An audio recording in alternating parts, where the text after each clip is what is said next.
So what's up guys, at welcome sa aking YouTube channel.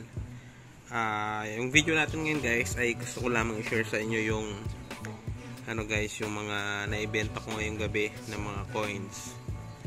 So lately nagpo-post na tayo ng mga coins natin, mga silver coins at iba pang mga coins. So ayan na inyo yung ibang items. Tapos ito pa guys, mga nakabox. So ngayong gabi nakabenta tayo ng dalawang coins, which is itong 1982 Marcos Reagan na silver coin. Tapos 25 pesos. Silver to guys. Part siya ng ABL series, ang bagong lipunan. Tapos dito naman ay Pope guys, na nickel. Ayan. So ibabalot ko sila ngayon. Ayan. At nagbigay din ako ng mga foreign coins na pang freebies So pagdating naman sa freebies guys, depende naman yan sa seller, kung kaya niya magbigay ng mga kahit mga common coins lang ng mga freebies. So kumbaga pa-consuelo guys, So yung ginagawa ko guys, pag nakabenta ako ng coins, ayan, binabalot ko siya ng bubble wrap. Kasi before, bumili ako ng maraming bubble wrap, isang rolyo yata yon. And then hindi ako natuloy masyado magbenta noon. Ngayon na lang ulit. So marami pa akong stock ng bubble wrap. So pag nabalot yan guys, i-tape natin syempre para silyado. Tapos ang gamit kong or madalas ang gamit na courier ng ng mga nagbabuy and sell ng coins is JRS. So ganito yung itsura ng pouch. So iba't ibang laki yung pouch, pero mostly naman kasi sa mga coins is kasya na dito sa maliit nilang pouch, itong think letter, di ko alam yung size nito guys, pero yan, may nakasulat na letter na guys, ayan. So ayan, susulat ko lang yung information ko, tapos information ng bumili ng coins. Tapos yon, papadala ko na sa JRS, then bayad ng shipping fee, and then yon, pipicturean na lang yung resibo, yung tracking number para matrack ni buyer yung yung coins kung nasan na. And then nagkakaroon lang ng issue minsan guys, lately nung padala ako is may mga ibang branch yata na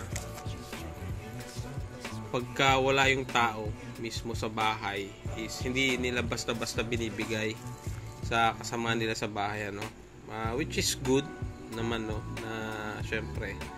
Pero minsan syempre dahil nga yung ibang tao is may mga trabaho, so naiiwan minsan yung asawa or yung mga anak or kung sino man na nasa bahay. So buti na lang na inform natin guys yung JRS dun sa branch, tapos pati yung buyer na ganito i-deliver today, kung walang tao or is ibibigay sa kapitbahay or sa malapit sa kanila guys, kasi second attempt na ng rider na i-deliver. Kasi yung unang reason na nakalagay sa na first delivery is sarado daw yung bahay, pero which is ang sabi naman nung bumili is may tao naman, kaso ayaw lang ibigay dun sa anak dahil wala siya sa bahay. So yun lang yung naging issue lately guys. Tapos minsan sa akin naman noon minsan sa address, so dahil taga Santo Tomas Pampanga ako, minsan di napapansin ng seller Santo Tomas Batangas na address yung nailalagay ng JRS. So napupunta doon minsan yung parcel ko, pagkatapos yung address ko pa dito sa bahay is meron din na ganung lugar sa Santo Tomas Batangas. So may dati one time yata yun na napunta talaga doon yung parcel ko sa yung iba naman muntik na, buti na itawag ko agad or na-check ko agad yung resibo.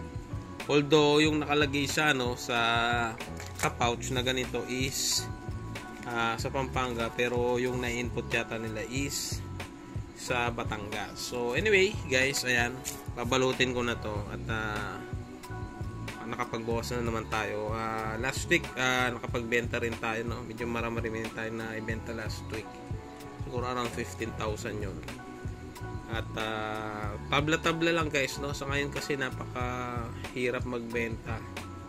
Daming ano guys, no? Siguro wala ring ganong budget yung mga tao. Di katulad noon. Last 2 years, last 3 years, no? Sige, taas tong presyo ng mga coins. So ayan, nag-dispose na tayo ng mga ibang coins natin. So yun lang guys, no? Para sa video na ito, share ko lang sa inyo itong mga coins na naibenta ko ngayong gabi.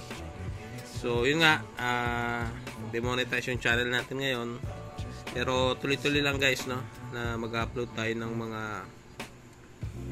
content regarding sa mga coins. So siguro titingin tayo ng ibang content pa na pwedeng i-feature natin dito sa ating channel, no? So yun lang guys para sa video na ito. Muli maraming salamat sa panonood.